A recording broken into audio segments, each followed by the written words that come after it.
Hello, action writers. This is a tarot and energy reading for what you might want to pay attention to your story or your work in progress for February of 2024. I'm Chris. I am a tarot reader for authors and screenwriters, and I guide them to form a deeper connection with their craft so they can work with their project and not on their project. Um, I'm going to be honest, this one seems a little rough. I'm not even rough. It's more like you are stuck with a fork in the road. Um, so I'm gonna back up a little bit. So I have pulled 10 cards here. 6 of them are reversed. A reversed card is blocked, delayed, healing, or internal energy. Now, 1, 2, 3 of these cards, maybe 4, have the moon in them. And the moon is a lot of intuition, a lot of feelings. Something's not clear. Um, and like you see some of it, I picture it as, you get the star, the moon, and the sun. I picture it as the star is a symbol of hope. The moon is you have a little bit of light, you can sort of see where you're going, but there's still a lot of darkness around, and the sun is complete clarity. And you have the moon reversed.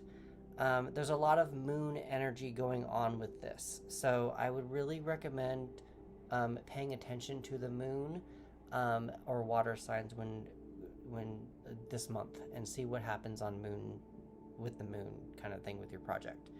I did get a lot of opposites. So the main thing I'm seeing here is this Two of Swords is in the middle of the spread, and the Two of Swords is usually a decision that needs to be made. And I have a Queen of Pentacles that is reversed and a Queen of Wands that is reversed. The Queen of Pentacles is the slowest queen. The Queen of Wands is the fastest queen. So it's like doubles there. It's like one or the other. You've got the Four of Pentacles reversed, and you've got the Nine of Cups. Now the Four of Pentacles reversed is like you have all the money in the world to spend. And then the Nine of Cups is just being all sorts of happiness. That wasn't really an opposite, actually. I don't know how.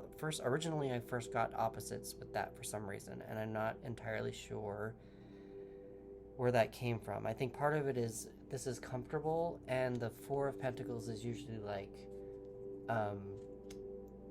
do I spend money or do I not spend money, kind of a thing. But let's see what happens. Let's go with that.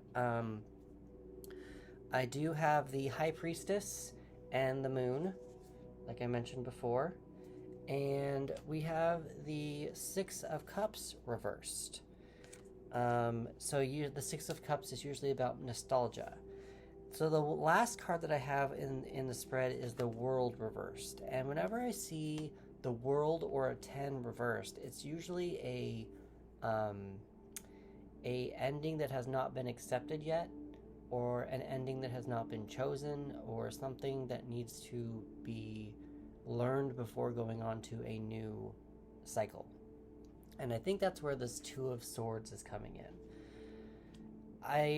I'm getting what I ultimately got from all these cards is that you or your character or your project is reaching a fork in the road, and if you go either way, you have to make a decision. And I don't know that it matters which one you go with, but you need to decide. I would go with your emotion. What is your gut feeling? I know that maybe it's like money versus fame or something, and like you have to choose one. If your gut feeling says money, go with the money. If your gut feeling says fame, go with fame. That's kind of where I'm getting at this. And once you're able to make that decision, you can flip over this World card and go to the new cycle and be the Fool and learn new things and whatever comes next for the project. The card at the bottom of the deck is the Strength card. So you have the strength to make this decision. I think that's the thing that needs to be said. Also, there's an opposite thing here. She is the character is keeping control of a lion, and the lion is the king of the jungle, and it's more of like keeping your inner animal in check, with care, love, strength, and just making friends with the animal inside. So there's a little bit of a dealt opposites there as well. I'm sorry that opposites with the Four of Pentacles and the Nine of Cups, for some reason, I had a connection and I must have lost it. I'm not entirely sure what happened there. Again, your most influential element is water. I would highly pay attention to the air element. Air is thoughts and communication. So I would ask maybe talk to your project and say, where are we at together? Is there enough action? Is there not enough action? Is there enough feeling? What is missing? Talk to your project as if it is a separate entity and just kind of see what it talks back to you. With water being your most influential element, you've got the moon, Neptune, and Pisces. I'm not an astrologer, but that might have something beneficial for you to pay attention to there. The numbers you might want to pay attention to are 3, 6, 18, 3, 2, 2, 4, 9, 21, and 8. A lot of those are multiples of 3, so I'd maybe pay attention to the number 3 a lot. If you add all those numbers up, you get 76, and 7 plus 6 is 13, which is the death card, and death means change. It's not an actual death. It means something needs to die in order for something to grow, and something needs to die in order for you to go onto a new project or a new cycle, so that you can grow in another part. It's also one of these you need to make a decision about going fast or slow. If you want to take that a little bit further, 1 plus 3 equals 4, which is the Emperor. And the Emperor is like the father of the tarot. He is the rule maker. He sets the boundaries and is the protector. So I'm wondering if maybe there's something you need to protect and understand what you need to protect in order to go into the next phase of whatever this project is that you're working on, if that makes sense. The colors you might want to pay attention to are purple and blue. Green wants to say something, though. I'm not entirely sure what it is, but green wants to say something. I think that's all I have for you on this side. I do pull 3 extra cards, and I did get masks.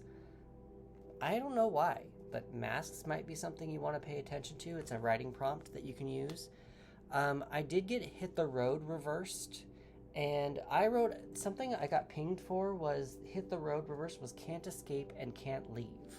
So that kind of makes sense with the Two of Swords, where you can't make a decision about where to go. So maybe sit with your decision and also really pay attention to the moon and your gut instincts to where it should go. And last but not least, we've got, what is your protagonist's unfinished business? What do they want to accomplish that they haven't? Why haven't they succeeded yet? Answer the same question for your antagonist. So that's what I have for the action writers for February of 2024. Please comment below if you found this helpful or not. I'm open to suggestions on how I can adhere this to make this fulfill your needs and experiences to enhance your craft and to help you flow your mojo. If you want to take this a step further, I've started a Patreon where you can get all sorts of writing prompts to get those creative juices flowing. I am taking suggestions on the tiers as well, because I know that I want to make sure that the tiers adhere to what you writers need and want to fulfill your craft there as well, and to help you flow your mojo. Flow your mojo. All the links for that is in the description box below, and also in all of my bio and all those links there. So remember to like, follow, subscribe, and share with anyone who you think might find this interesting, and I will see you in the next one.